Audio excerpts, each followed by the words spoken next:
Mesdames, Mesdemoiselles et Messieurs, c'est un plaisir pour moi de vous convier à suivre quotidiennement cette chaîne dénommée L'œil des enseignants. C'est une chaîne qui valorise l'enseignement dans notre pays, la République démocratique du Congo. Quand on parle de l'enseignement, on voit directement l'enseignant ainsi que l'apprenant qui est l'élève et l'étudiant.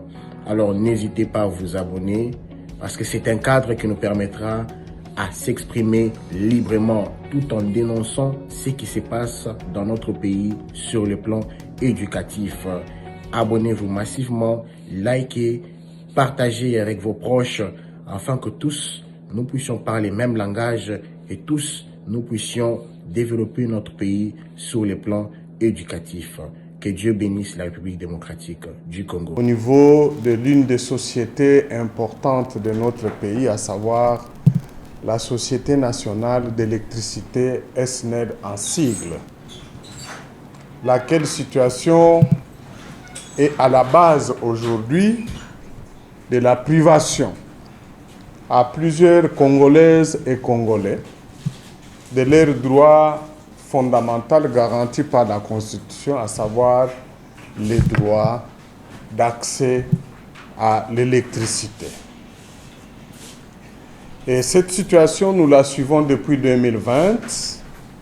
Nous avons eu à son temps à saisir les dirigeants de cette société, dont certains sont aujourd'hui aux arrêts, pour attirer leur attention sur les différents actes de mauvaise gestion que nous avions enregistrés auprès de plusieurs lanceurs d'alerte qui sont principalement les travailleurs et les fournisseurs.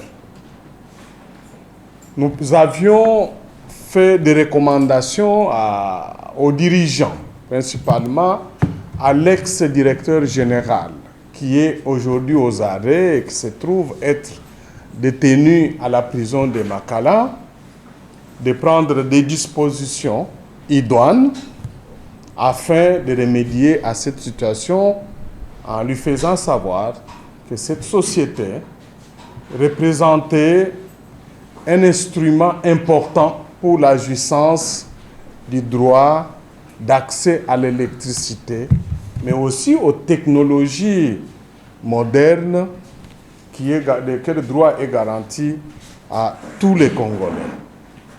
Nous avons eu à rencontrer aussi le responsable du conseil d'administration pour attirer leur attention sur leur rôle qu'ils devaient jouer afin de faire impulser une nouvelle dynamique, faire cesser principalement les actes de corruption, de trafic d'influence et de détournement de fonds publics dont nous avons jusqu'à ce jour même des preuves et nous allons les préparer pour que la semaine prochaine nous puissions les mettre à la disposition de la justice tout en faisant savoir à monsieur le procureur général que la CAJ se tient prête pour témoigner sur un certain nombre de faits auxquels elle a eu accès, elle détient même des preuves ainsi que des témoins sérieux. Mais malheureusement, comme toujours, vous savez, dans notre pays, les mandataires, quand ils sont en fonction, ils ferment, ils bouchent leurs oreilles.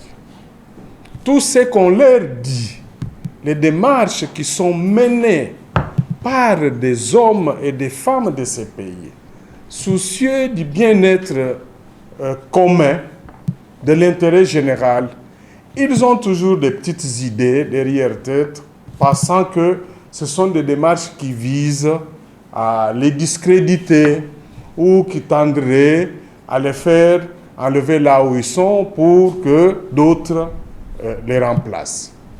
Ils n'en prennent pas en considération, en tout cas la majorité. Quelques-uns, que ce soit dans la catégorie des mandataires, responsables des services de l'État ou des membres du gouvernement, quelques-uns font de plus en plus attention à ce que nous leur apportons. la CAGE ou les autres organisations de la société civile ou certains écrits sérieux des médias. Mais la majorité ne veulent pas changer. C'est la même situation que nous avons constatée pendant toute notre enquête depuis 2020 jusqu'à ce jour au niveau de la SNEL. Donc, les dirigeants qui ont, les Congolaises et les Congolais, principalement ceux de la direction générale, qui ont animé cette société, n'étaient pas disposés à nous écouter. Nous leur avions même proposé, c'est-à-dire à son ex-DG, d'organiser avec lui une discussion avec le public pour qu'il se rende compte de la souffrance des Congolaises et des Congolais en ce qui concerne l'accès difficile à l'électricité. Ils se sont montrés toujours hésitants. Des rendez-vous fixés, non respectés, jusqu'à ce qu'ils sont partis. Et aujourd'hui, vous avez suivi, et nous avons des éléments, qu'il a été constaté finalement que ces dirigeants se sont distingués par la mauvaise gouvernance de cette société. Et cette mauvaise gouvernance a consisté en des actes de corruption, de détournement des deniers publics des fonds de l'État, avec la conclusion, la signature de plusieurs contrats, toujours de gré à gré. Et tout ça dans leurs propres intérêts. Pas eux seuls, mais avec leurs complices. Et ces complices, nous avons aujourd'hui établi qui se sont recrutés non seulement au sein de la société, mais aussi au sein de certains ministères, principalement au sein du ministère de l'énergie. C'est ce qu'on appelle l'énergie, je ne sais pas, il y a autre chose là, hydraulique, quelque chose. Au sein aussi du ministère du portefeuille. Ils ont bénéficié de beaucoup de soutien et de complices à ce niveau-là. Sans oublier aussi au niveau de certains conseillers de la présidence de la République.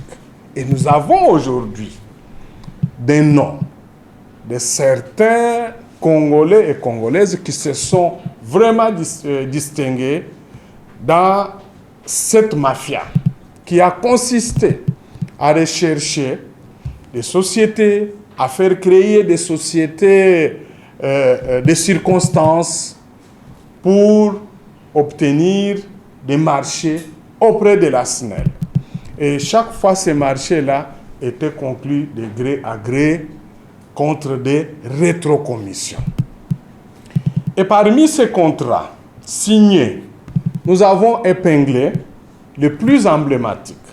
Sont les contrats signés par la SNEL avec des sociétés suivantes. Société Elcon, Société Sogeac, Société Proton, Société Blue Energy, Société NRDC, Société Pivot et Société Proco. Nous avons tous les éléments sur ces sociétés, des contrats toujours de gré à gré.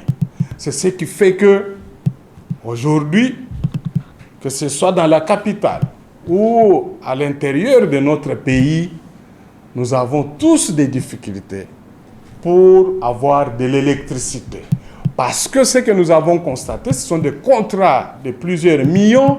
Il y a même un contrat pour lequel ils ont signé, ils ont fait engager la SNEL a versé à une société la somme de 700 000 $ par mois sur 10 ans pour des services qui ne sont même pas fournis à la SNEL jusqu'à ce jour. Il y a des sociétés comme Pivot qui ont signé avec un groupe de personnes pour ne pas donner l'impression que nous faisons du racisme, mais avec des étrangers. Ces étrangers ont même empoché 2 800 000 $ dans les sociétés Pivot. Ils ont empoché, ils sont partis, c'était pour fournir les services, installer les systèmes de paiement électronique. Cela n'a jamais été fait, mais ces gens ont empoché cet argent, ils sont partis jusqu'à ce jour. Il y en a beaucoup de contrats que nous avons analysés. Bref, vous vous rendez compte que c'est une vraie mafia qui a existé à la SNEL. Notre préoccupation, et pour ne pas dire l'indignation, c'est de constater que dans tout ceci, où tout ceci s'est fait, s'est réalisé avec la complicité de ceux qui sont appelés à assurer le contrôle de ces sociétés. Pourquoi? Parce qu'il y a des complices qui se sont recrutés dans des ministères que nous avons cités. Ministère du portefeuille.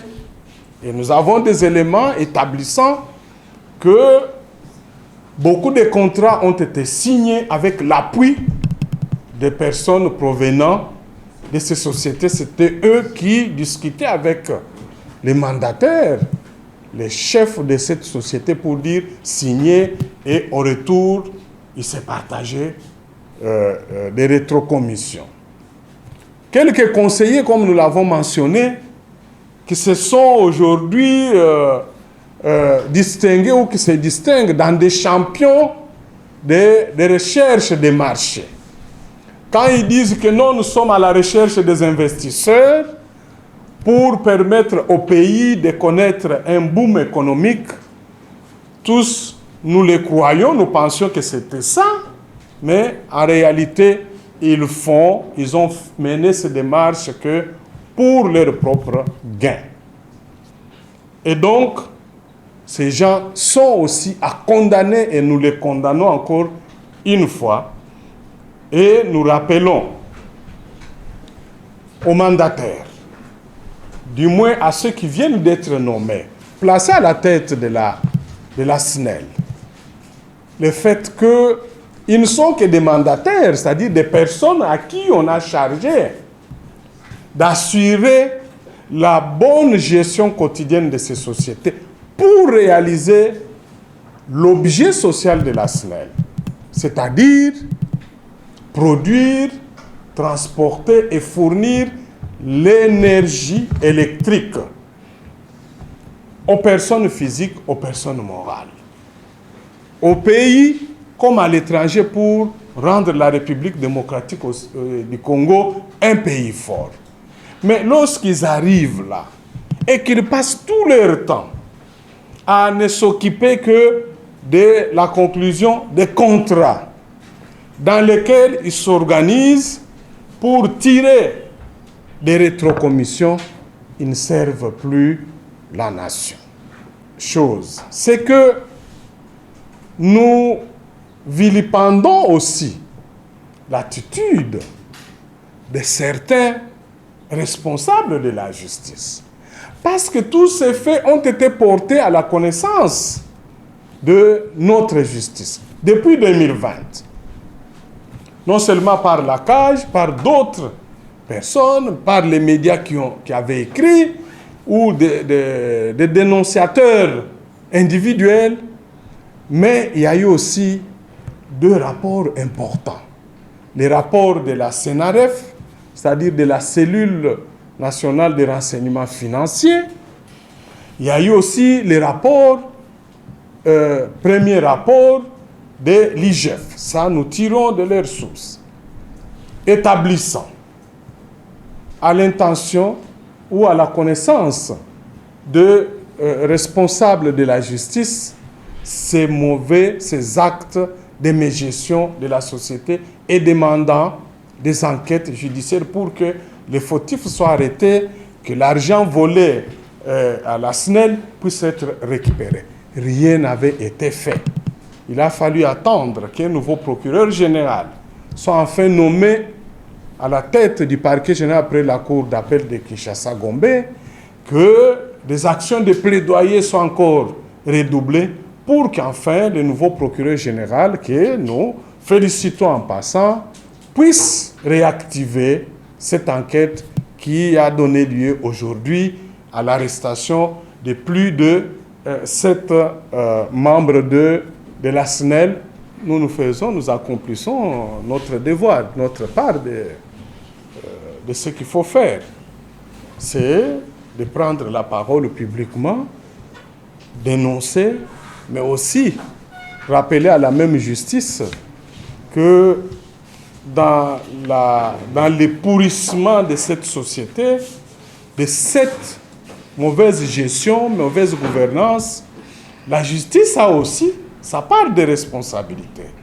Parce que nous avons, au cours de notre enquête, constaté que la justice avait été déjà saisie bien longtemps, depuis 2020. Maintenant, là, nous sommes en 2022, 2 ans après. C'est seulement en 2020 qu'une action, un dossier d'enquête est ouvert. Que les gens sont finalement interpellés. 2 ans. C'est excessif. Alors que la Constitution et les différentes lois de notre pays donnent au parquet, d'abord, c'est une obligation de rechercher les infractions, enquêter, identifier les auteurs et les complices, réunir ce qu'on appelle les preuves à charge et à décharge, trier, c'est-à-dire filtrer, pour mettre de côté ceux sur qui il n'y aurait pas suffisamment de preuves, bref, pas de responsabilité, d'implication, mais les autres sur lesquels la justice aura des convictions avec des preuves que ces gens ont commis des infractions, les actes antisociaux, les amener devant les juges pour qu'ils soient jugés, éventuellement condamnés, et que les biens de l'État qui avaient été volés puissent être récupérés, remis à l'État. Voilà la mission des magistrats. Ça prend au moins combien de temps? Mais ça peut prendre 1 année, 2 ans, mais ici, le vrai problème, c'est que l'enquête n'a pu commencer que plus de 2 ans après. C'est anormal. Nous disons que c'est anormal. Moi, j'ai parlé et je continue à parler avec les gens qui travaillent à la SNEL, qui n'ont jamais compris cette situation. Ils disent, mais ce n'est pas possible. Nous faisons la peine de prendre les éléments, les sortir. À un moment donné, ces compatriotes étaient obligés d'utiliser les réseaux sociaux pour publier ne fût-ce que se dégager d'une certaine responsabilité indirecte pour le silence, si jamais ils ne mettaient même pas ça sur la place publique. Pourquoi? Parce que ne sachant pas à quel sein se vouer. Et donc, ici, nous disons, nous répétons que nos compatriotes, hommes et femmes, qui ont décidé de servir la nation au sein de la justice, doivent chacun agir, doivent accomplir les actes de leur fonction. Lorsque vous êtes saisi, faites l'enquête. Auditionnez les gens. Nous ne disons pas qu'il faut arrêter systématiquement les gens, parce que c'est aussi la mauvaise tendance. Ce n'est pas ça seulement la justice. Mais que les gens se sentent quand même être surveillés en disant « Ah, mais moi, je suis appelé à la justice, je suis en train de m'expliquer par rapport à tel contrat. Je suis en train de m'expliquer par rapport à telle situation. » Ça va développer dans les chefs des gens, des dirigeants, une crainte quand même, la peur du gendarme. Mais lorsque vous recevez ça, vous ne faites rien. Et là, la cage, nous accusons, nous le disons, tous ceux qui avaient le pouvoir de le faire, qui ont été à la tête de différents parquets de la ville de Kinshasa, qui étaient saisis à son temps, qui n'ont rien fait. Ils ont commis l'infraction d'abstention coupable. Et il faudrait qu'au niveau aussi du Conseil supérieur de la magistrature, ce genre de magistrats puisse être récupéré par la suite. Qu'ils se fassent quand même interpellés pour les mauvais actes d'abstention coupable qu'ils auront commis pendant qu'ils étaient en train de gérer tel ou tel parquet. Pour que ça réveille les uns et les autres, que les gens travaillent désormais de manière efficace. Donc, tous suivre, et moi je vous invite, vous les médias, que nous puissions tous nous mobiliser pour faire un suivi, au moins un suivi de ce qui se passe aujourd'hui de cette enquête. Il faudrait les traquer.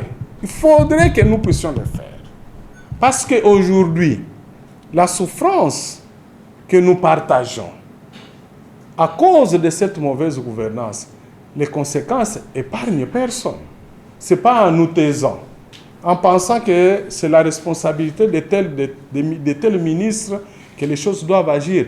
Mais quand nous constatons que même les responsables politiques sur lesquels nous comptons, il n'y a pas d'action, ou qu'il y a les actions intéressées parce que tout le monde est dans une course effrénée vers les gains personnels. Nous devons agir parce que c'est un patrimoine en nous les Congolais. Les dirigeants ne sont que dirigeants, quelques-uns parmi nous à qui nous avons cédé la gestion de notre destin. Ils ne deviennent pas pour autant les plus importants que nous-mêmes. Il faut que nous arrivions à comprendre cet élément. Ne laissons pas les dirigeants seuls. Et moi, je ne cesse de féliciter nos compatriotes de la SNEL, qui ne cessent de nous donner des informations chaque jour, qui ont permis finalement aux autres organes de contrôle de l'État de mener leurs enquêtes. Et donc, nous allons suivre ça. Déjà en début de la semaine, nous avons déjà pris des contacts, des rendez-vous avec les plus hauts responsables de la justice. Je répéterai la même chose. Je dirai à M. le procureur général que nous, avec les médias, nous avons pris l'engagement de rester mobilisés pour suivre ce qui va se passer, de sorte que les fautifs soient identifiés, que vous les envoyez au moins devant les juges, qu'ils soient jugés, condamnés dans une audience publique, que leurs biens soient saisis.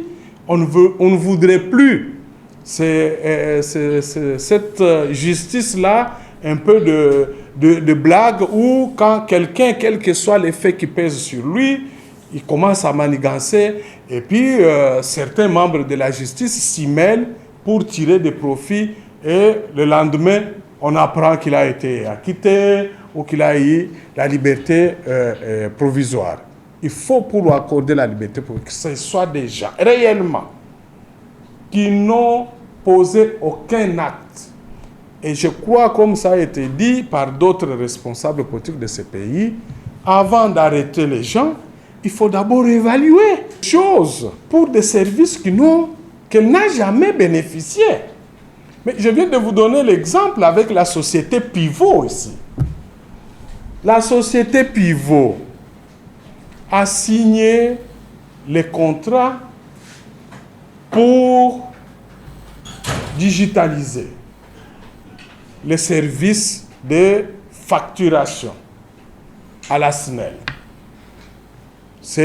Le contrat est de plus ou moins 8 millions de dollars. On a payé 2 800 000. Mais ces gens-là sont portés disparus.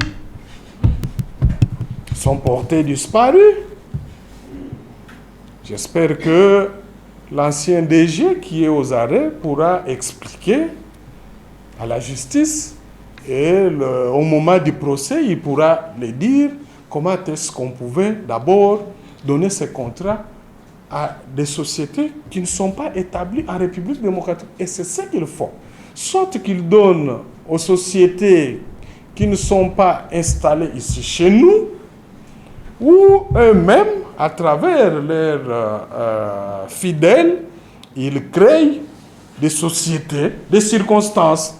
Mesdames, Mesdemoiselles et Messieurs, c'est un plaisir pour moi de vous convier à suivre quotidiennement cette chaîne dénommée L'œil des enseignants.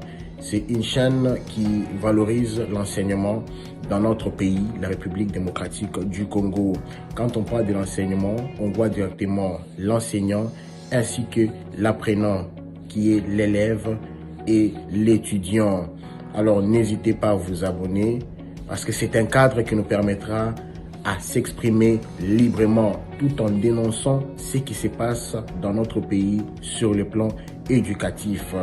Abonnez-vous massivement, likez, partagez avec vos proches afin que tous nous puissions parler le même langage et tous nous puissions développer notre pays sur le plan éducatif. Que Dieu bénisse la République démocratique du Congo.